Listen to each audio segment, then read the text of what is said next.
Esawu yari umwana w'imfura ariko yagurishije ubupfura bwe byatumye adahabwa umugisha kuko yasabiye umuvumo byatumye adahabwa umugisha kuko yasabiye umuvumo gukorwa n'Imana si kubw'imirimo myiza niko kubw'ubuntu twagiriwe twe kugurisha ubupfura. S'il n'est pas attaché à l'assemblée locale,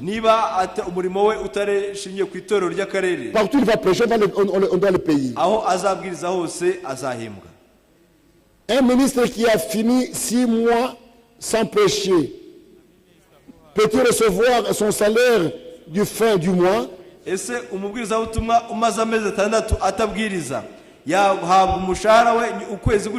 n'y a pas de problème, vous le payez. Pour un ministre avoir ce salaire du mois, et c'est la parole.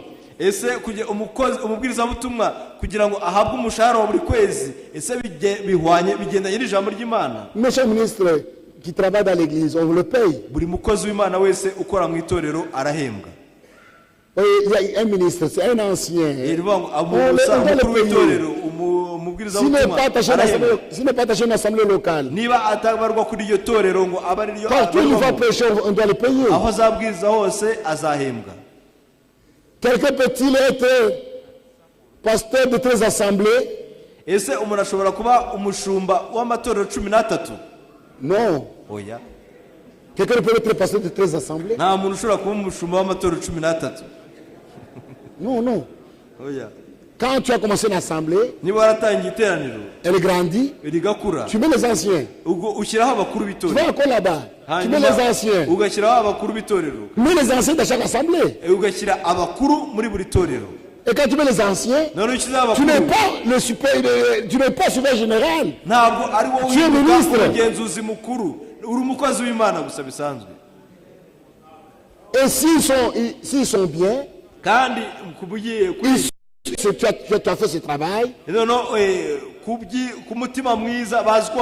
peuvent te supporter. Ils peuvent te donner quelque chose pour t'aider. C'est les moyens. Paul,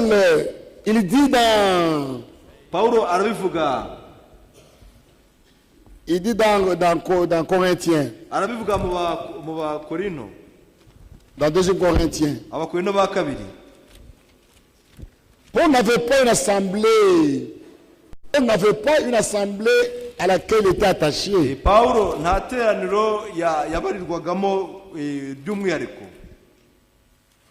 Et les églises dans lesquelles il prêchait le supportaient.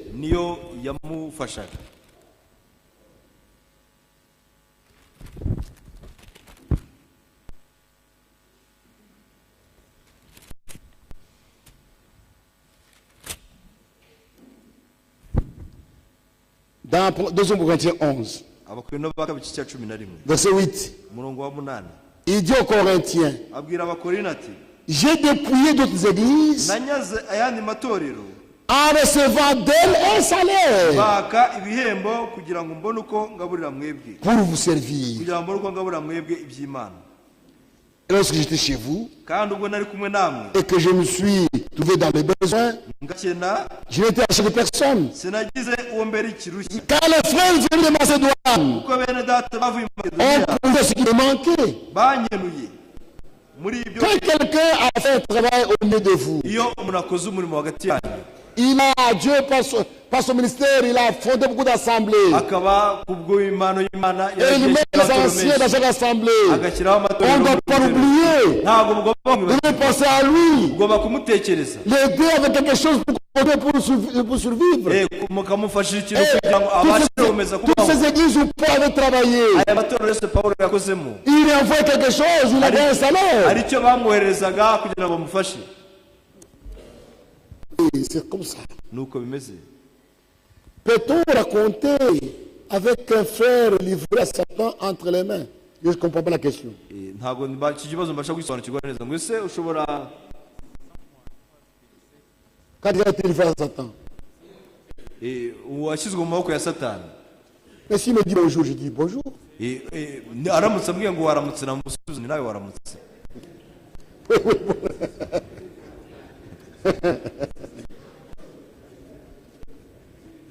Ça va. Est-ce qu'un pasteur a le droit de refuser? Est-ce qu'un pasteur a le droit de refuser que les administrateurs ne donnent pas l'argent des dîmes aux ministres pour voyager et pour prêcher l'évangile? Ese umushumba ashobora kwangwa amafaranga yo ku cyacumi ku babwirizabutumwa kugira ngo bakore urugendo bagende babwiriza ubutumwa bwiza? Non. Oya. Le pasteur doit se voir selon les moyens. Umushumba abagenera akurikije ubushobozi buhari. Quand on dit non, iyo bavuze ngo oya, ce n'est pas toujours un refus. ntabwo biba bivuze ko ari Ça ukwanga. n'est pas des moyens du moment. Biterwa ahubwo n'ubushobozi buhari icyo gihe. Tu peux venir demander pendant que la caisse est vide. Ushobora kuza gusaba amafaranga nyamara mu isanduku hari mu busa. Tu peux venir demander quand il y a quelque chose, on va t'aider. Kandi hakaba n'igihe waza gusaba mu isanduku harimo ikintu bakagufasha.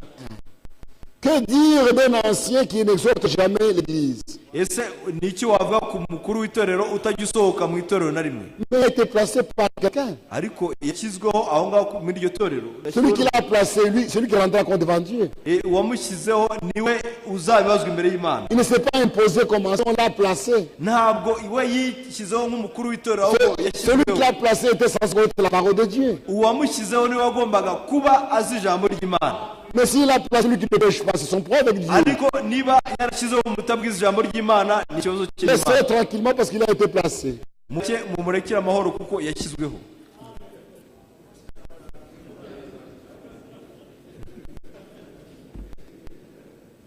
Ça c'est en Swahili. Iki cyo kiri mu Giswahili. Tu lis.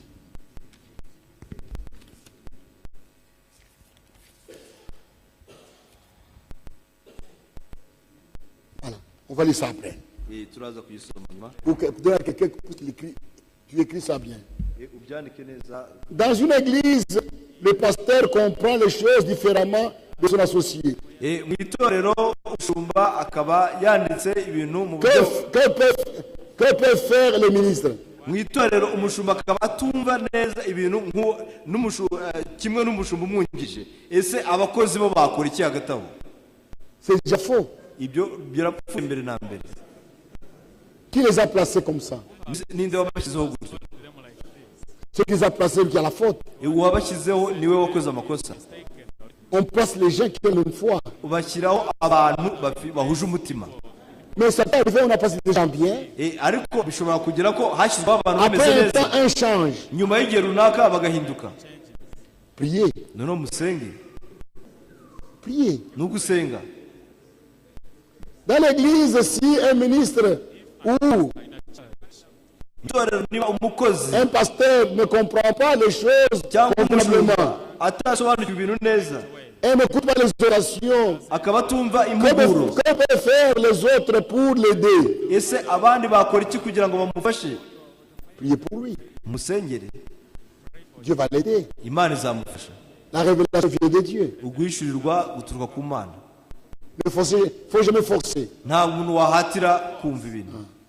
C'est en voulant forcer les choses que les églises se divisent. Vous vous divisez et lui reste comprendre. Vous vous divisez, lui reste comprendre. Alors, vous êtes déjà parti et vous n'allez pas rentrer. Ayez la patience. Dieu va toujours nous aider. Un pasteur ancien peut-il avoir la responsabilité de 2 ou 5 églises? Non. Un pasteur ancien peut-il avoir la responsabilité de 2 ou 5 églises? Non. Quand vous avez les églises sont nées, mettez les anciens dans chaque église. C'est ce que Paul a dit à Tito. J'ai laissé que tu mettes les anciens dans chaque ville.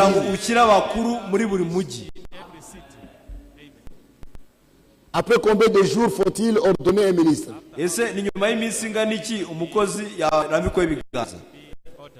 Je ne sais pas. Même si tu n'es pas ordonné. Mais Dieu t'a ordonné.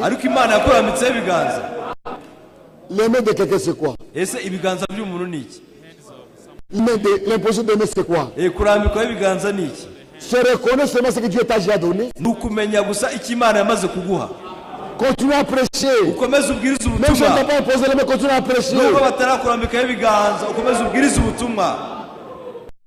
Ne soyez pas esclave de main des gens.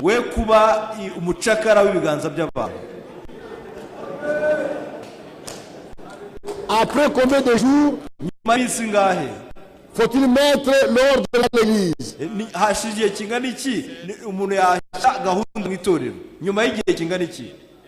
C'est terrible aujourd'hui. Vous trouvez l'église qui a fait déjà 10 ans. Il n'y a pas d'anciens, il n'y a pas de diacres. Quand on pose la question, ils n'ont pas grandi. Mais toi, tu dois grandir. C'est toi, donc tu n'as pas travaillé.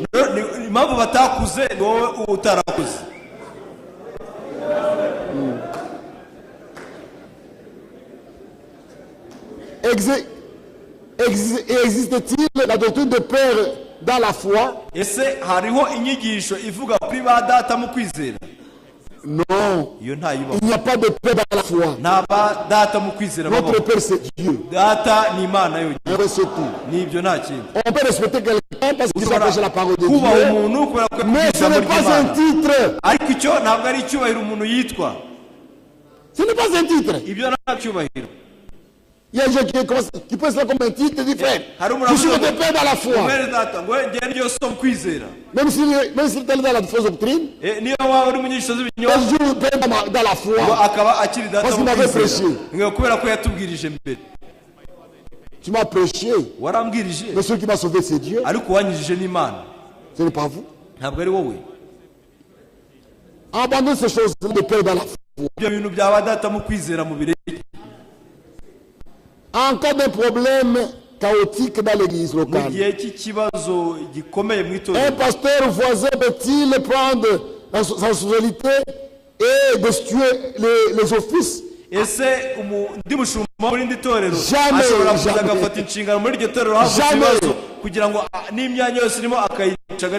Quelqu'un de l'extérieur ne peut pas déposer, mettre de l'eau dans l'église d'autrui. Il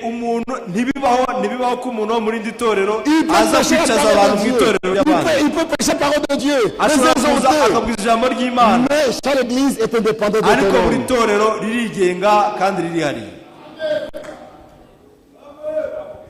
un apôtre de plusieurs églises peut-il recevoir des enveloppes? Pas comme un droit. J'ai déjà répondu, on peut l'aider, le soutenir. Parce qu'il a travaillé. Paul a travaillé beaucoup. Il n'avait pas une assemblée locale à lui. Mais les églises l'aidaient. Faites la même chose. Un pasteur capital. Peut-il aller mettre de l'ordre dans l'église de chaque province? Non. Ça c'est le système dénominationnel. Celui qui met de l'ordre, c'est le serviteur de Dieu. Que Dieu a utilisé dans cet endroit-là.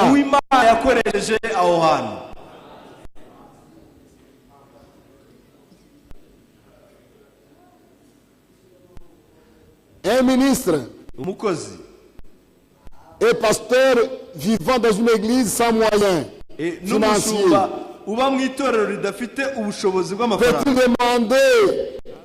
peut-il demander ou être en charge par une autre assemblée? Oui, oui. Quand une église à côté de vous n'a pas de moyens, vous pouvez les aider. C'est une bonne chose. Oui. C'est pour l'œuvre de Dieu. Quand le frère a une assemblée là-bas, et il travaille pour le Seigneur, vous voulez l'aider, le supporter. C'est la parole de Dieu. Si un ministre arrive dans une ville, il y a plusieurs églises convaincues par l'Esprit de Dieu de prêcher dans toutes ces églises. C'est qui le droit de l'interdire. Quand tu arrives dans une ville, on t'a reçu par le pasteur de la ville. Il t'a reçu. Restez là-bas. Si tu viens de toi-même, tu n'as pas été invité. Tu dis, je viens prêcher ici. Je pense que je prêcher dans des églises pour les aider. Mais allez aider les gens. N'ont pas commencé à renforcer les divisions. Et pourquoi y aller? Que ce ne soit pas par motif d'argent. Mais que ce soit pour aider seulement. Je suis un pasteur avec 4 ministres. Et je reçois 4 ou 5 ministres par mois. Venant prêcher dans cette petite communauté. Mais l'église a comme recette $50 par mois. Et parfois nous avons 0 dîmes, 0 francs. Comment faire?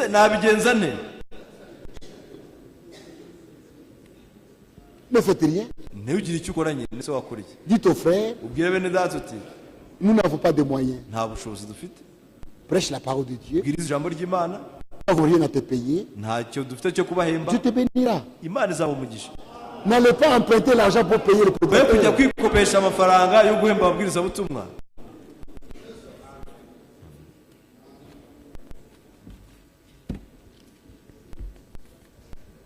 En cas du choix d'une épouse,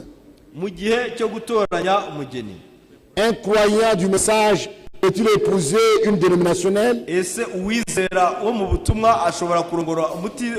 consacrer ce mariage dans l'assemblée? Dieu vous conduira. Lors des fêtes de croyants, les alcools peuvent-ils être bu? Non. Un prédicateur par appui de son église et pasteur peut-il aller s'imposer dans une église loin de sa ville? Non. Quelqu'un ne peut pas quitter son assemblée pour aller s'imposer dans une assemblée d'autrui. Dit, je viens pasteur ici. Non. Résistez-lui. Dites-lui non, frère. Ce n'est pas ton église. Non, frère. Je peux quitter, par exemple, je viens de Kolwezi. Je dis, je dirais pasteur à Lubumbashi. Non. On ne doit pas faire des choses pareilles. Oh, j'avais commencé. Mais tu étais parti où? Tu l'avais laissé à qui? L'église est gérée par celui qui est sur place. Un pasteur peut-il livrer un autre? Un pasteur peut-il livrer